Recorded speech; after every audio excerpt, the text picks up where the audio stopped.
Assalamu alaikum wa rahmatullahi wa barakatuh. Marhaban bikoum, ahlan wa sahlan. Bienvenue à vous tous. Comme d'habitude, à chaque fois, on commence par les mêmes phrases. J'espère que vous allez bien, mais sincèrement, j'espère que vous allez bien, que depuis la dernière fois, vous avez pu apprendre tous les mots que je vous ai donnés dans votre carnet. Vous les avez utilisés tous les jours, une semaine entière pour les utiliser, pour pouvoir les retenir, Inch'Allah. Et plus on les utilise, et mieux on s'en rappellera. C'est comme Suratul Fatiha que tu connais par cœur. Normalement, bien sûr. Si ce n'est pas le cas, on a fait une vidéo dans l'arabe facile sur comment apprendre Surat al-Fatiha. Allez jeter un œil, vous allez voir en quelques minutes, Inch'Allah ta'ala, vous allez apprendre Surat al-Fatiha. Mais Surat al-Fatiha, vous la répétez tellement de fois, tous les jours dans les prières, qu'aujourd'hui vous la connaissez par cœur et vous pouvez même la réciter et faire quelque chose d'autre en même temps. Vous n'allez pas vous tromper dans la récitation. Pourquoi? La répétition a fait que on s'en souvient très bien. Donc pareil pour les mots de vocabulaire. On répète, on utilise et on s'en souvient, Inch'Allah ta'ala. L'abonnement, la cloche, comme d'habitude, laissez des commentaires, dites-nous ce que vous voulez savoir en langue arabe. Et puis moi, je vous dis tout de suite. Donc aujourd'hui, on va voir des mots très intéressants. Va-t'en, écarte-toi. En dérija, bon, on voit ça après le générique, Inch'Allah.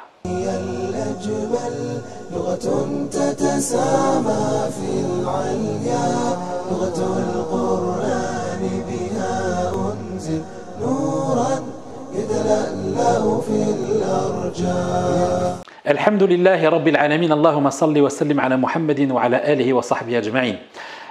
Comment on va dire? Hé, approche-toi, approche,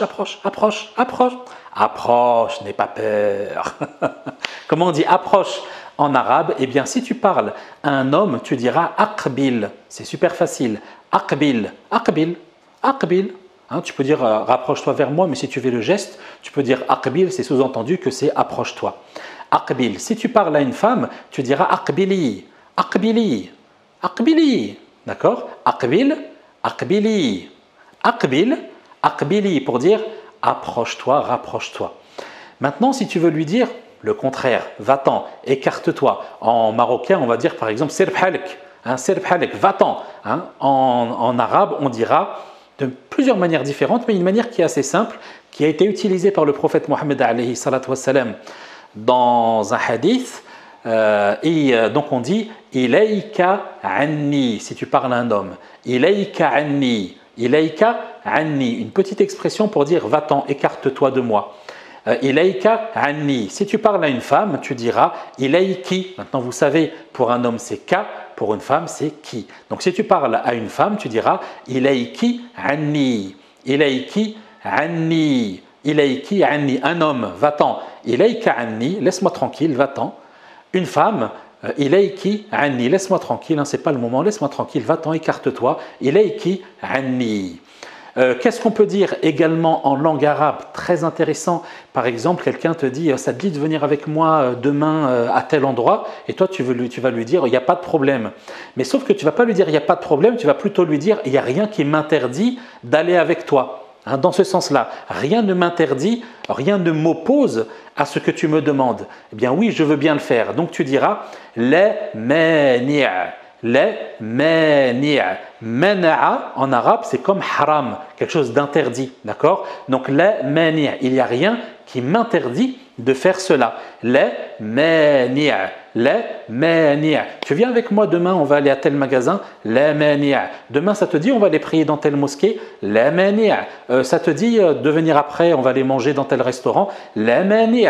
Il n'y a rien qui m'interdit de faire ce que tu me demandes. Donc oui, il n'y a pas de souci. Et nous dirons la mani'.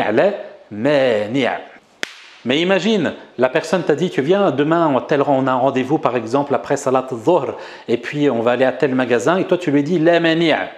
Mais t'oublies, tu n'y as pas été. Comment on dit? Excuse-moi, j'ai oublié.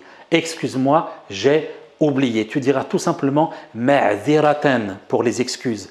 Ma'ziratan nasit. Que tu sois un homme ou une femme.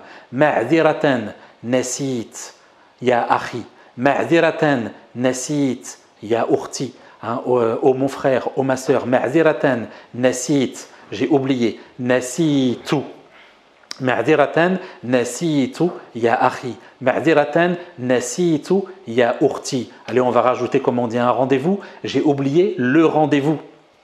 Donc on dira ma'ziratan, excuse-moi, nasitu al-maw'id. Nasitu al-maw'id, c'est-à-dire le rendez-vous. Nasitu al-maw'id. Et on va finir avec une expression qui est assez rigolote en arabe, qui veut dire en fait quand tu as faim et ton ventre gargouille, d'accord, et que ton ventre gargouille. Eh bien, qu'est-ce qu'on dira quand quelqu'un a le ventre qui gargouille? Eh bien, en arabe, si on traduit littéralement, ça veut dire que les moineaux, les oiseaux crient dans son ventre. C'est comme ça en arabe. Les oiseaux crient dans son ventre. Donc, en gros, son ventre gargouille. Et en arabe, on dira « sahet asafiru batnih ». Sahet pour dire crier, asafir, ce sont les oiseaux, les moineaux, batnih, le ventre de lui. Idan, on dira sahet asafiru batnih. Si tu parles d'un homme, c'est son ventre qui est en train de gargouiller. Ah, dépêche-toi, il a faim. Sahet asafiru batnih. Si c'est une femme, c'est son ventre qui est en train de gargouiller, eh bien on dira sahet asafiru batniha. Sahet asafiru batniha. Il y a plus simple, on dit il a faim et elle a faim. Mais là, c'est simplement pour l'expression, c'est rigolo. En arabe, il y a les oiseaux crient dans son ventre. C'est comme ça qu'il disait. C'est une expression qui existe en arabe. Idan sahet asafiru batnih. Si tu parles d'un homme, c'est son estomac qui gargouille. Si tu parles d'une femme, eh bien tu diras sahet asafiru batniha. Sahet asafiru batniha. Donc voilà pour cette vidéo. Alhamdulillahi Rabbil Alamin. Encore une fois, on écrit dans le carnet comme d'habitude. Et puis moi je vous dis à la prochaine. Et bon courage à vous. Allez, salam alaikum wa rahmatullahi wa barakatuh.